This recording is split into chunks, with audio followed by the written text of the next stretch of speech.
Hello class, this is Dr. Kavya Nair, prosthodontist. So here today I'll be taking a few basic concepts on the mandibular landmarks, as you can all see.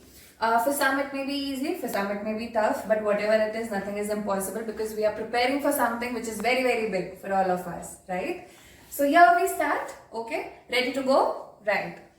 So mandibular landmarks are basically classified into three main structures, okay? The first is your supporting structure, then we have the limiting structure, and the third, as you can all see, is the relief areas.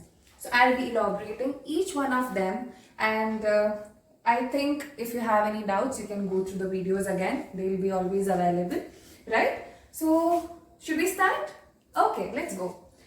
The first and the foremost structure we have over here is the supporting structure. In the supporting structure, as you can all see, this is the buccal shelf area, right? So the buccal shelf area over here is present just near the mylohyoid ridge, as you can all see, and it has an attachment to the masseter muscle over here, okay? So this is one among the supporting structures. The next structure is your residual alveolar ridge, okay? The most common name which we use over here is the alveolar ridge. But why residual? Any guesses or any idea about why is it called the residual alveolar ridge? Yes, you all are very much intelligent, so I guess you would all know that after extraction, the alveolar ridge which remains over here, it is called it as residual alveolar ridge. Okay, so these two structures are very much important because they play the role of support. Okay, these are the two main structures on which the denture is being made, and it helps to support the dentures for the patients, right? Okay, so I hope you all have understood. So shall we move on to the next slide then? Okay, let's go. Now coming to the next important structure is your limiting structures, okay? So limiting structures, as you all know, again, as I said, the name suggests the limiting. Limiting means those are the boundaries of whatever the dentures is being made, right? So these are the 8 main components of the limiting structure which we need to keep in mind, okay? And they form the boundaries of the dentures. Going one by one, we have the labial frenum, the labial vestibule, the buccal frenum, the buccal vestibule, lingual frenum, alveolingual sulcus, retromolar pads, and pterygomandibular raphe. Okay, so we'll start one by one. Here I have comprised all the 8 components into one slide so that it will be easier for you guys to understand. Okay, so we'll start with the labial frenum over here.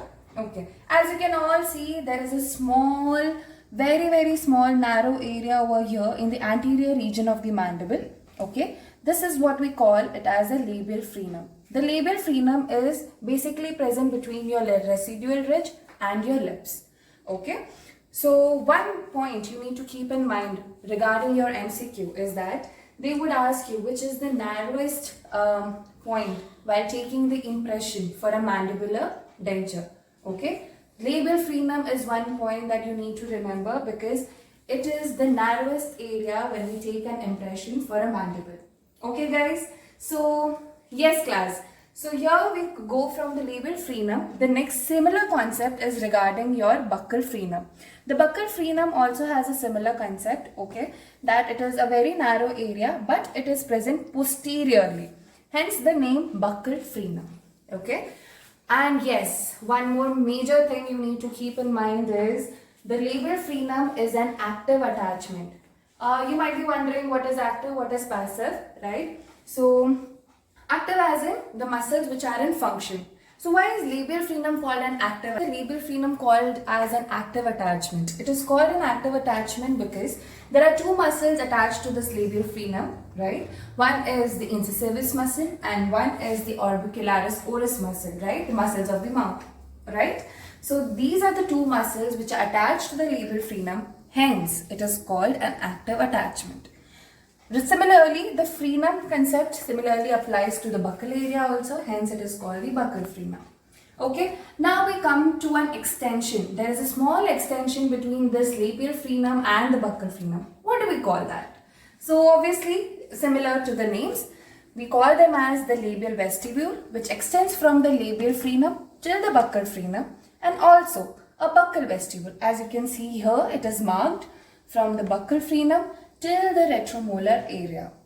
Okay, So these four we have learned regarding two frenums, we have learned regarding two vestibules. Any idea what is a lingual frenum, guys? Okay, so lingual, since it is in the lingual area, right? It is present near the tongue region. Okay, so yes, that is what we call it as a lingual frenum. One thing again to keep in mind over here is a lingual frenum is a very normal structure. Okay, but what if it has an extension? Okay, if it has an extension, it is called a tongue tie. Again, it has to be corrected while making a denture. So we learned regarding three frenums and two vestibules. Now what is next?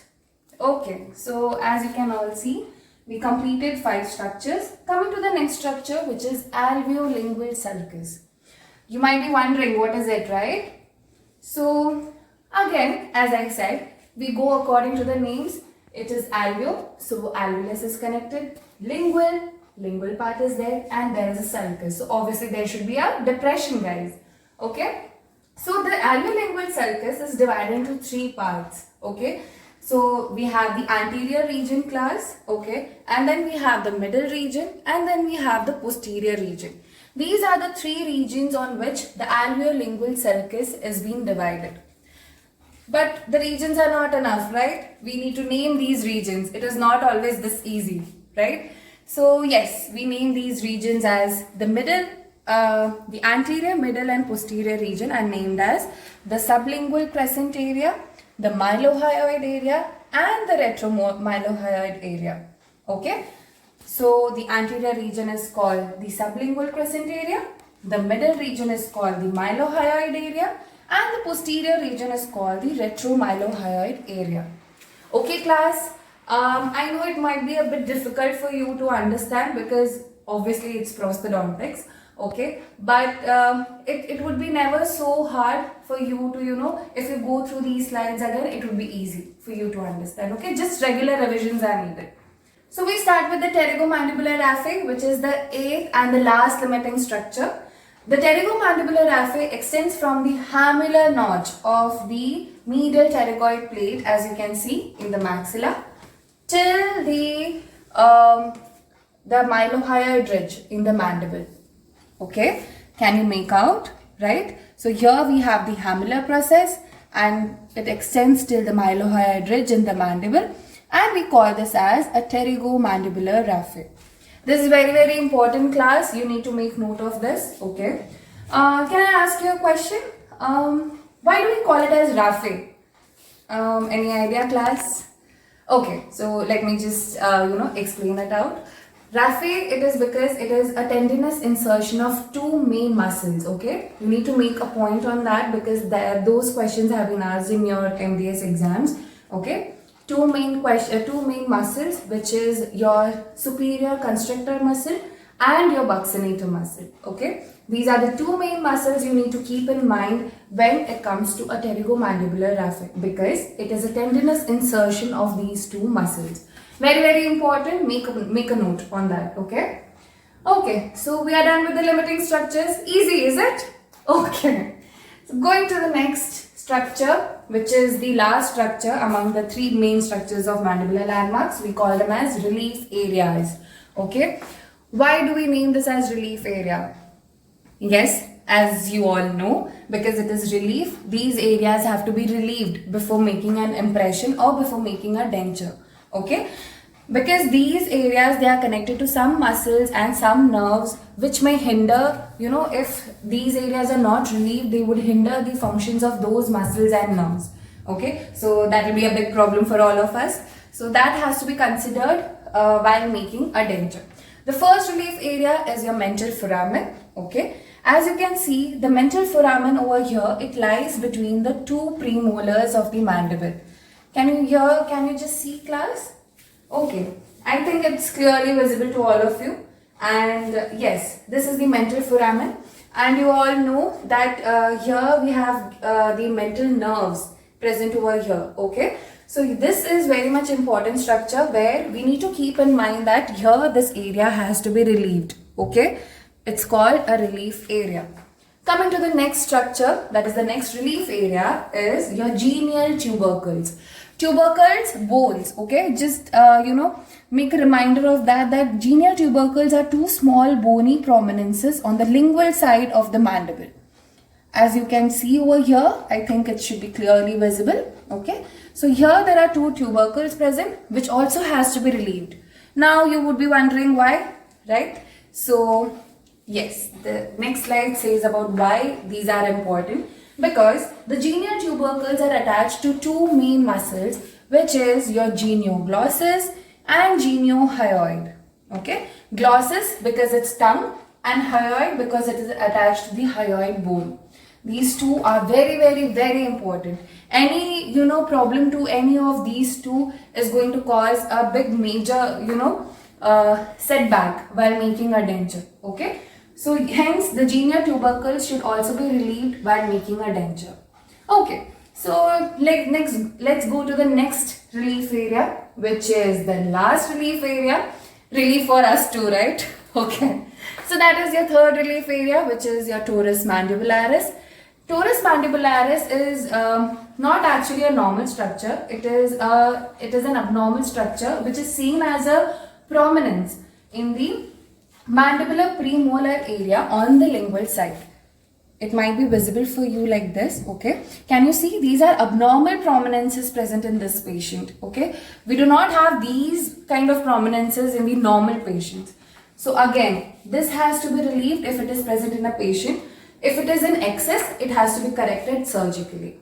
Okay, so I hope you all like the class. I know that it would be a bit difficult to understand, but again, you can go through my slides.